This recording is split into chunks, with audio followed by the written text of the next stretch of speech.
Now let us create a class. So for creating a class, there is a syntax. First we should have to write the class keyword, and then let us say student. This is the class name. Student is the class name, and inside that now we can create function or method. In object oriented, function is called method. Don't get confused. Functions are same as methods.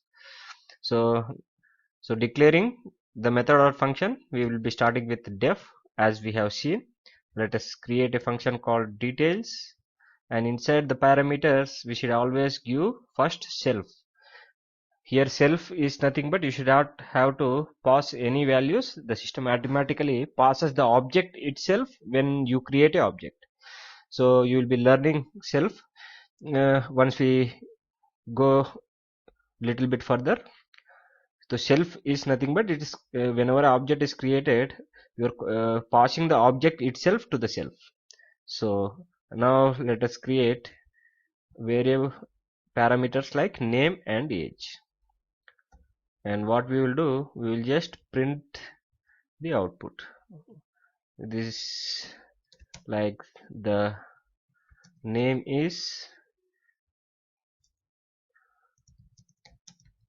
and the age is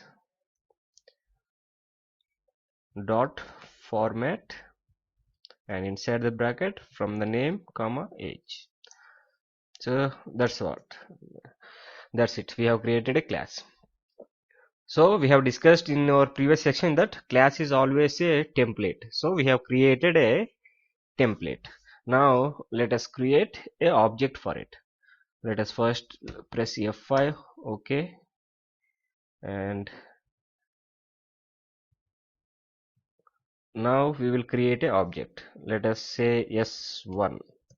For creating an object, you should have to just the class name is student and brackets and press enter.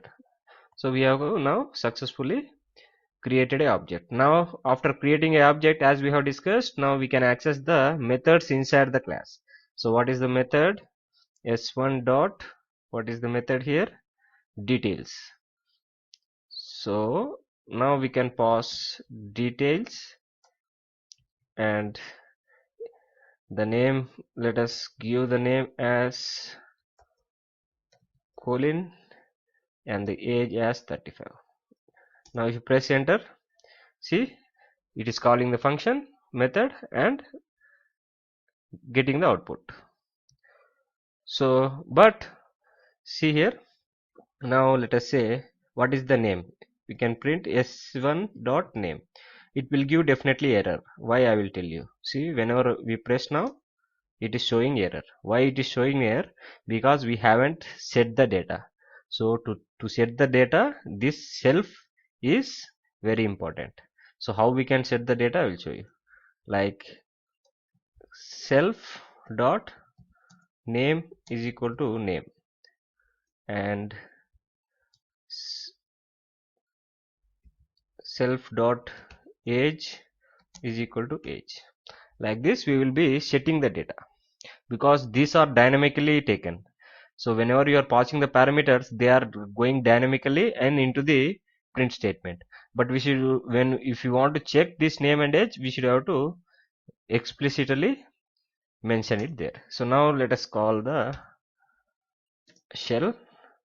So let us first create once more time s is equal to student. Now s dot details, and inside that let us give Peter and say 56. So this function is called, this is printed. Now because we have setted the data, now see if we call set dot name is Peter, set dot what is the age of this, yes, 56. Like this is the basic example of what is class, how to create a class. Once we create a class, we will be creating a object, and this is how we will be creating the object, and Once object is created, all the functions or methods inside the class are accessible using the object. And this is how we should have to set the data using the self keyword. So while calling the function, you need not have to again pass the self value. So here, like when we have created the data s dot details, we are just passing the name and age. We are not calling self because the object itself is a self. It is the self here is a object itself. So hope you understood. Meet you in the next video with some more examples.